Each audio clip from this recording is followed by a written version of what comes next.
Hello and welcome to the Forge Guide for a Voss roll in the Fisher Voe Speed Clear. I think this is going to be the most important guide that I make so far, so pay close attention. This time I actually will be covering some information on the build, the equipment, and the consumables, but it's still going to be up to you to read your skills. Also, this is only going to be covering some of the solo jobs that a dervish would do in Forge.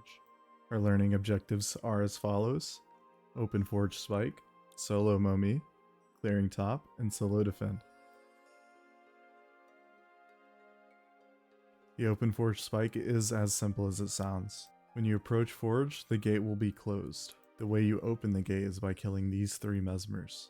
Now take note that these 3 mesmers are not actually a part of this Momi group, and therefore the Momi group is not required to be killed for Forge to open. Once the 3 mesmers are dead, the Forge will open. Typically, you're going to be running with your tank to Forge, and it's going to be your tank's job to grab these 3 mesmers and stack them up so that you can spike them. If you're the sole dervish that's going to be spiking this group, the tank needs to make sure that the ball is clean. However, if you have another dervish with you, and both of you spike at the same time, it can be a little bit messier. Still, try to keep track of the 3 mesmers that you need to kill, and then position yourself accordingly. Lastly, it never hurts if you kill the Momi group outside of Forge. It's usually beneficial if you do. Before we start talking about soloing Momis, I'd like to cover a little bit of the layout of Forge. I think the number one thing that will throw new FoW players off in Forge are the Abyssal Patrols. These are the only things that are moving inside of Forge, and they patrol back and forth in between the Momi groups. In all of the standard FoW tactics, these patrols are the job of the tank or a Terra. They will either be grabbing all of them and then spiking them, or balling them for a dervish to spike.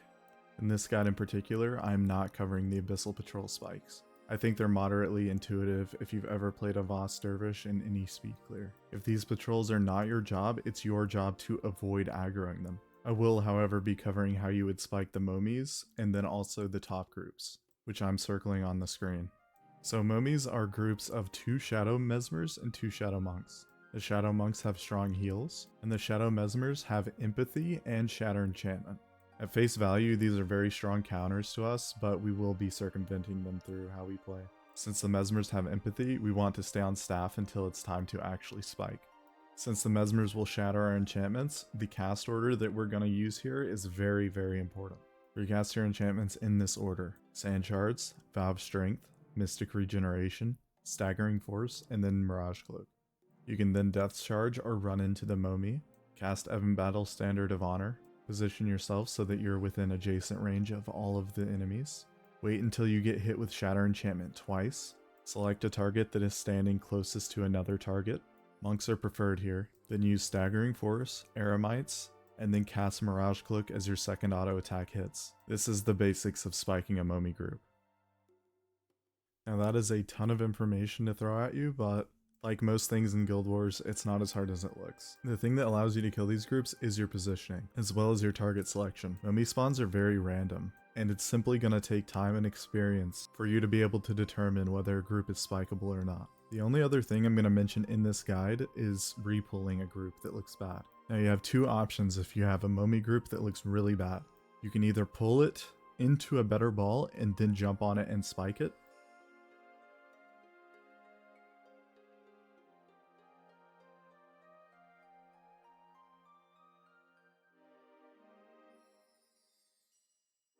or you can aggro it with a bow and then break aggro and they will resettle in a better, more spikeable ball. Last thing with Momis, there's way too many variations to be able to cover it in just one guide. So if you want to see more examples, there's so many VODs of people doing these on YouTube, if you even just check my channel.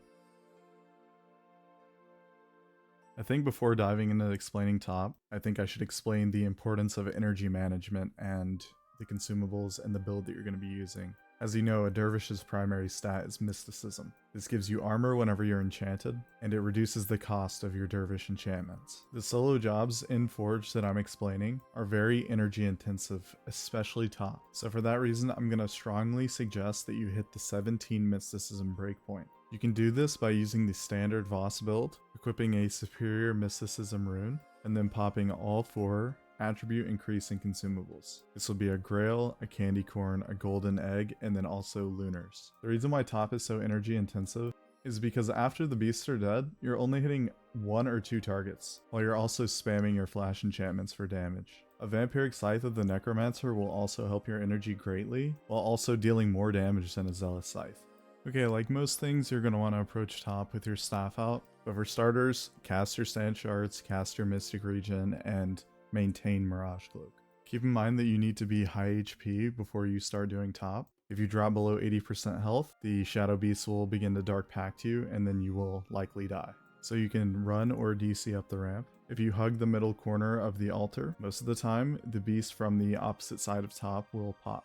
And one of the big goals with doing top is to actually avoid Spiteful Spirit, while also killing all of the beasts. So how do we do that? Well, there are 2 methods. We can either ball 4 beasts on top of 1 isolated ranger, or we can pop a Legionnaire to tank a Spiteful Spirit while we spike. Popping a Legionnaire is slightly faster for obvious reasons. You're hitting 2 rangers instead of just 1. We can't reliably dodge getting Spiteful Spirit if we spike 4 beasts on top of 2 rangers. This is because Sand Shards has a hidden feature where it only hits a maximum of 4 additional targets whenever it procs. Once the beasts are dead, clearing the rest of top is very easy. Just maintain Mirage Cloak, use FoWsc. If you have split ranger groups, position yourself to where your FoWsc is hitting both of them, and use your honor as much as possible.